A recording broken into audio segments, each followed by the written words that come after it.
Hello and welcome.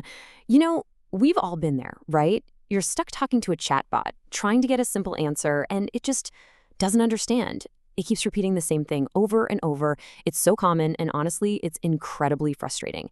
So why does this happen so often? Well, the core problem is usually that we jump straight into building before we've even thought about the design. We open up whatever tool we're using and just start dragging and dropping pre-made parts. And what you end up with is a bot that's really just a reflection of the tool's limitations, not a bot that's built for the conversation it actually needs to have. Sure, it might look great in a slick demo, but the second a real person interacts with it, it just falls apart.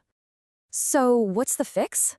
It actually starts with something really simple, just pausing before you build anything. The idea is to create a simple design document. I like to call it a bot brief. Now, this has nothing to do with code or complicated flowcharts. It's all about defining the bot's purpose first. Think of it like a simple blueprint that answers 5 key questions before you even think about touching any of the tech.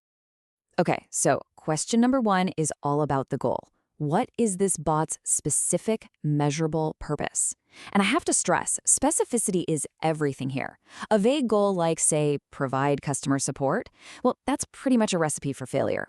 A much more powerful goal would be something like qualify new leads by asking about their company size and project timeline, and then route them to the right sales team. See the difference? Now the bot has a really clear, defined job to do. Next up, number 2, the persona. We have to ask, who is this bot? And a persona is so much more than just a cute name.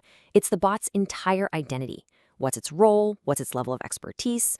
I mean, think about it. A super friendly, casual bot for a gaming app is going to have a totally different identity from a formal, professional assistant for a bank, right? That persona is what shapes every single thing it says. Okay, number 3 is the scope. And honestly, this might be the most neglected part of bot design, but it's where the worst failures happen. You have to define the bot's boundaries. You need to know exactly what it's supposed to talk about, and maybe even more importantly, what it should not talk about. Setting that clear scope is what stops the bot from giving terrible advice or just getting completely stuck when someone asks a question it can't handle. All right, our 4th question is all about tone. How does the bot actually communicate? This can't be an accident. It needs to be a deliberate choice that really reflects your brand. Is it going to be warm and conversational, or maybe more direct and to the point? Getting the tone right is what makes the whole conversation feel natural and in line with what the user's expecting. And that brings us to the 5th, and I think most crucial question. What does the bot do when it fails? What happens when it just can't help? Look, a bot that can gracefully admit it doesn't know something and then smoothly hand you off to a human, that's a bot you can trust.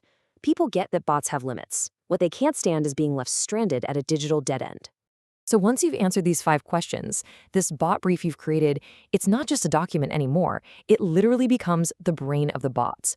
All of those answers, the goal, the persona, the scope, they get translated directly into the AI system prompts. And that prompt is basically the core set of instructions that guides every single thing the bot does. And here's a perfect example of what that looks like in practice. The prompt might say something like, your role is to qualify new leads for our services.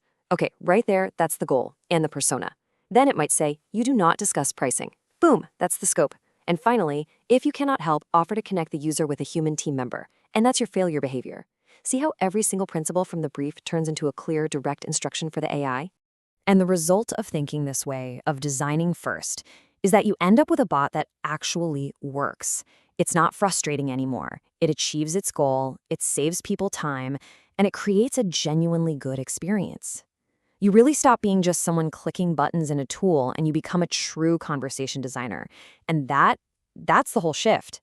So I'll leave you with this to think about. If you were going to build a bot for your own work, what would its goal, its persona, and its scope be? Just taking a moment to answer those simple questions first, well, that could save you and your users